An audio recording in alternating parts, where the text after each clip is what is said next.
Relógio marcando 8h03, falando para a região metropolitana de Campinas, né? São 60 cidades aí nos ouvindo, muito obrigado, viu? O pessoal mandando aqui mensagem, Jundiaí, Piracicaba, Capivari, Elias Fausto, Amparo, um abração aí a todos vocês aí, com o rádio ligado e o aplicativo também. Convido você a conhecerem o nosso site www.radiowolf.com.br, a baixar o nosso aplicativo aí, olha, e ouvir a rádio em qualquer lugar do mundo. Bom, antes de passar a falar aqui com o Dr. Zélio Costa, tem aqui a agenda de hoje, né, para você ficar informado com as principais notícias que vai acontecer hoje aí, toda a mídia falando. Acidente aéreo com o time da Chapecoense, completou ontem, né, um ano, hoje também, que foi na madrugada que aconteceu. A tragédia matou 71 pessoas, entre jogadores, diretores do clube, jornalistas e tripulação.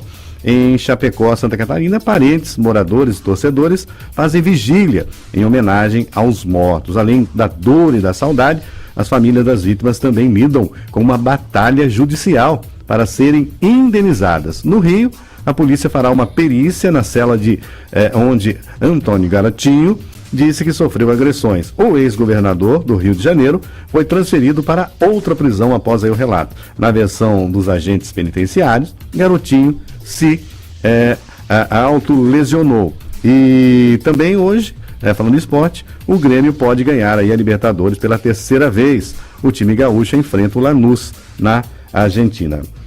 Doutor, muito bom dia. Bom dia, Milton. Prazer enorme estar aqui com você, com seus ouvintes aí. Notícia triste essa, né, da Chapecoense, né? O esporte a gente, eu comentava, até ontem a gente comentou essa notícia, porque quando tem, principalmente time de futebol, né, que é só alegria no vestiário, quando perde, o camarada não perdeu, mas depois já dá a volta por cima, a gente tem, agora, quando sai daqui alegre e não chega no final e ainda, imagina, né, realmente. Você sabe que só fazendo um comentário que você falou, o pessoal tá nesse período de luto, né?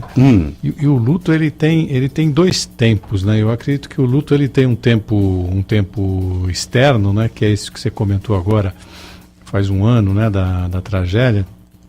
E tem um tempo interno das pessoas, né? Ou seja, esse tempo ele não guarda relação. Então, o tempo interno, de repente, por exemplo, para uma pessoa lá mais vamos dizer, próxima de uma vítima, né? Parece que aconteceu ontem, né? E a dor é muito grande, né? É uma coisa que vai e vem, né? Vamos dizer, então, tem um tempo de um ano, parece que é um ano, já passou um ano e tal, mas para as pessoas que estão ali envolvidas, né? Que estão no luto realmente, às vezes esse tempo não é de um ano, esse tempo parece que foi agora, né? Sem dúvida, porque quando, segundo os psicanalistas aí, o pessoal que estuda, o luto natural aí são 6 meses, né? 6 meses, você ainda fica de luto quando perde um ente querido. Mas no caso, a mídia passando toda hora, vendo avião, sempre é complicado, né? A dor que de quem sente a gente não pode medir com essas mesmas métricas que a gente conhece do tempo, né? Do dia, da semana, né? Às vezes essa dor, ela vai com ele por anos e anos e décadas, né? Até o fim da vida dele. Sem dúvida. Mas enfim, que eles estejam confortados e que recebam aí essa indenização. O Brasil é tão lento para esse tipo de coisa, né? Para poder julgar, infelizmente. Ontem mesmo teve esse julgamento do plano Collor, do plano Bresser e tal. Muita gente perdeu dinheiro lá na 30 anos para poder dar uma solução, que agora vão pensar quando que os bancos vão poder pagar e tal. Então o Brasil, na verdade, nesse aspecto jurídico, é lento. Cortava o zero da conta, ficou por isso mesmo, né? Que era real, era cruzeiro. Bom, doutor. O que nós temos hoje aí, Heitor? Doutor, tem ainda aquela pergunta que ficou da semana passada. Também vou aprender um pouco hoje, porque não sei a diferença de mutuante e mutuário. Qual a diferença? A diferença é simples mesmo, você não vai aprender muita coisa não, mas vamos lá. Bom, vamos supor, eu te vendo um lote residencial.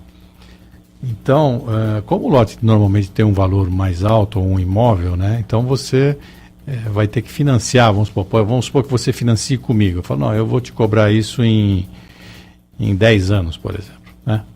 Então, apesar de você ter o lote, ter a posse do lote e poder construir no seu lote, eu sou, vamos dizer assim, aquele lote me pertence.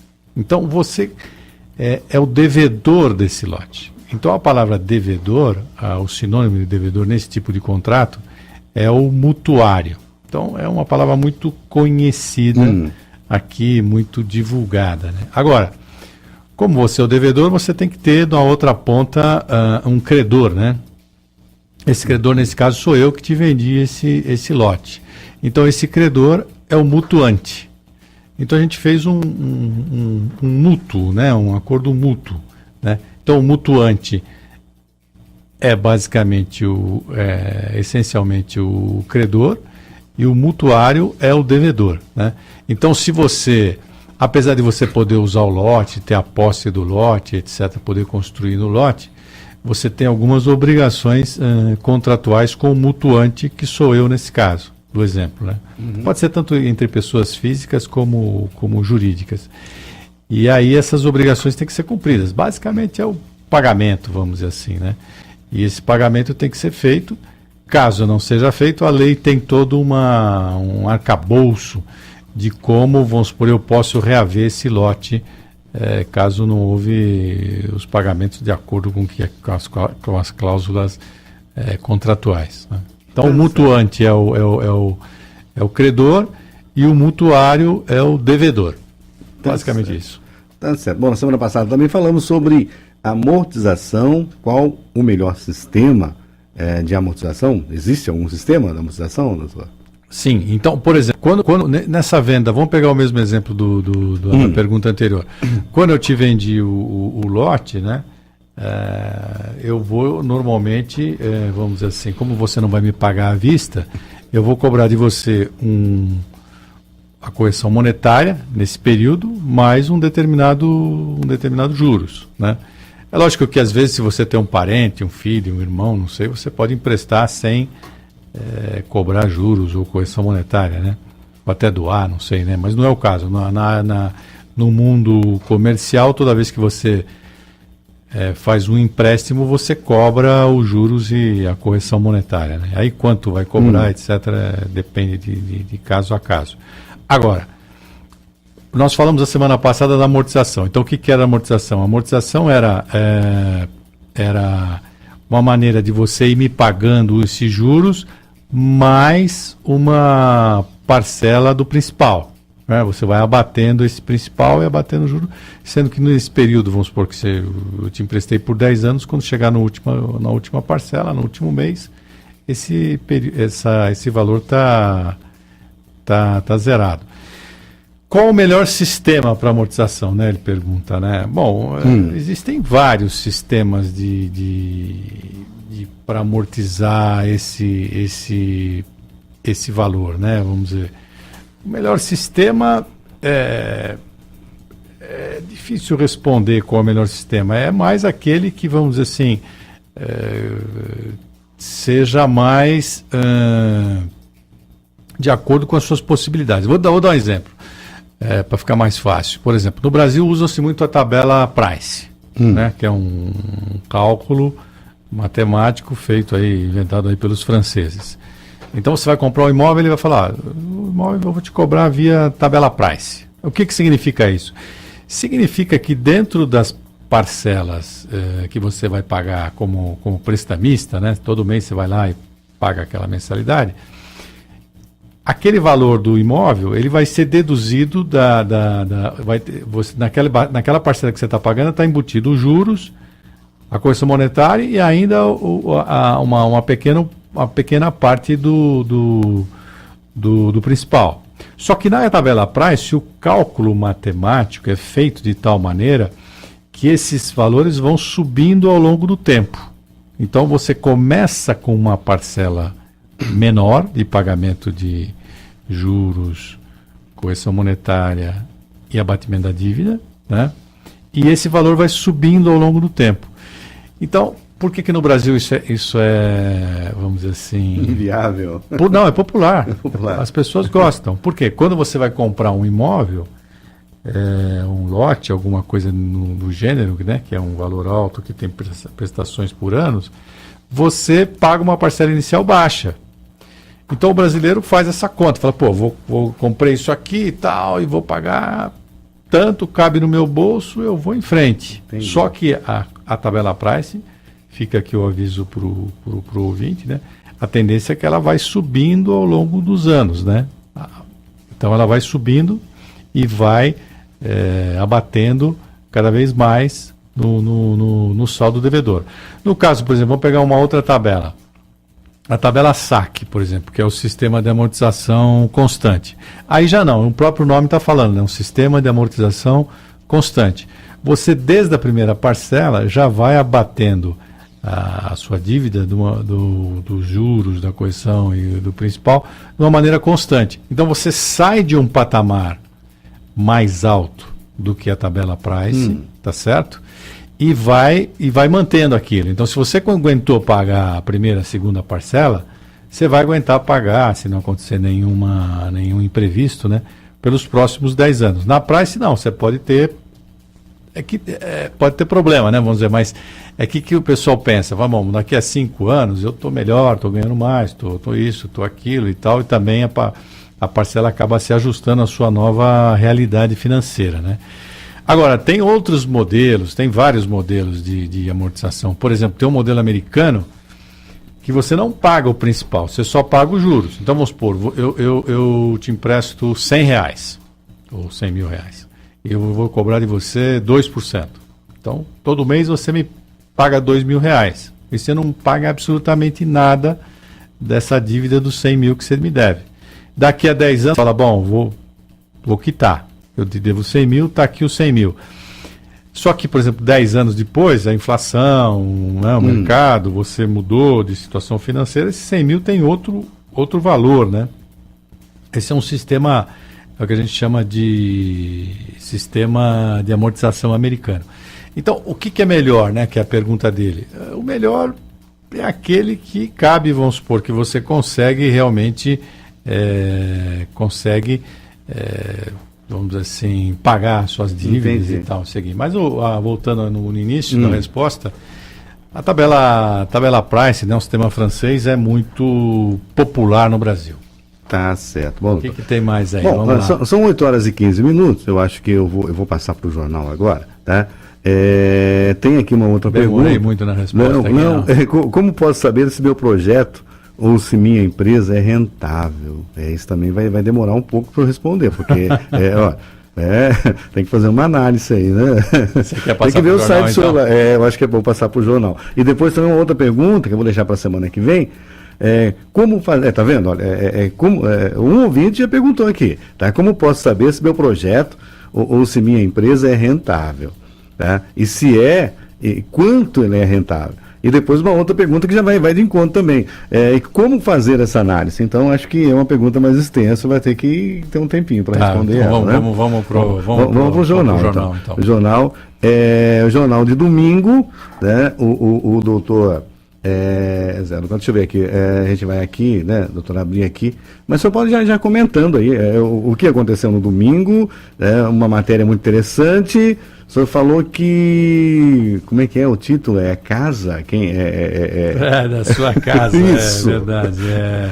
A casa é sua, né? Isso, a casa é sua. Então você na verdade, assim, como a gente vem naquela toada de vamos dizer assim, tentar encontrar os erros cometidos ao longo da história e ver se a gente aprende alguma coisa, ou pelo menos evita esses erros, né? Certo. A gente fez um comparativo, em vez de pegar países e situações e tal, fizemos um comparativo, por exemplo, com uma casa, numa família, e essa família recebe aí dois judeus, né? E eles começam a influenciar na rotina da família. Então, o que a gente quis dizer? Esses judeus têm foco, esse judeu tem disciplina, tem objetivo de curto, médio e longo prazo, né? E a família é uma família mais, vamos dizer assim, desestruturada. Então, com o tempo, a família acaba se sentindo incomodada, né? Mas o que a gente queria transmitir nessa matéria foi que se você não tem foco, não tem disciplina, não sabe onde você quer chegar, né? É difícil você se sentir, vamos supor, você chegar em algum lugar, né? Então, por exemplo, a gente comparou essa família, por exemplo, com a Alemanha do século XIX, né? Onde, vamos supor, os judeus começaram ali a criar a sua comunidade e, de repente, os próprios alemães se sentiam incomodados, né? Mas o foco não foi criar nenhuma celeuma entre judeus e alemães, o foco foi, puxa, se você tem disciplina, se você tem foco, se você entende o seu cliente, se você sabe o que você quer, onde você quer chegar, as chances de você chegar são muito grandes. Tá certo, tá certo. Bom, e a música que a gente escolheu hoje para encerrar o nosso bate-papo, 8 horas... Você sempre tem uma surpresa com relação à música. Não, o senhor falou em foco, eu acho que esse menino teve foco na vida dele. O senhor pensa uma pessoa que nasceu pobre, vivia em um bairro de Nova Orleans chamado que é o local mais que o pessoal não gostava de ir na cidade, né? Tá? Ele foi abandonado pelo pai, trabalhando de engraxate, entregador de jornal para sustentar aí a família, né? Viu a mãe também aí entrar num lado errado da vida, conseguiu comprar aí seu primeiro trompete. Acho que também o senhor também acho que toca um instrumento assim, né? Então, conseguiu comprar seu primeiro trompete com o dinheiro emprestado. Ele nasceu em 4 de agosto de 1901, depois de passar por um reformatório, né? Com 12 anos de idade, e lá existia uma banda. Então o que ele fez? Ele falou, já que eu estou no reformatório, então o que eu vou aprender música? Aí nada mais nada menos aí o mundo conheceu o Louis Armstrong, que aí nos deixou em 6 de julho de 1971, e as últimas palavras dele foi o seguinte, olha as palavras dele, doutor. Vamos lá. Eu tive meu trompete, uma vida linda, minha família e o jazz. Agora estou completo. E a gente vai ouvir, então. Bravo, nossa, que prazer enorme. E essa música que parou até a guerra uma época, né? Que ele foi cantar lá. Eu sei. Essa música linda, que é a Wonder. Pode falar pra gente o nome da música? O Mundo Maravilhoso. Wonderful World. Tá certo. Doutor, um abraço. Wonderful World. Obrigado pela presença. Obrigado a você, uma boa semana para os ouvintes e sucesso e foco, hein?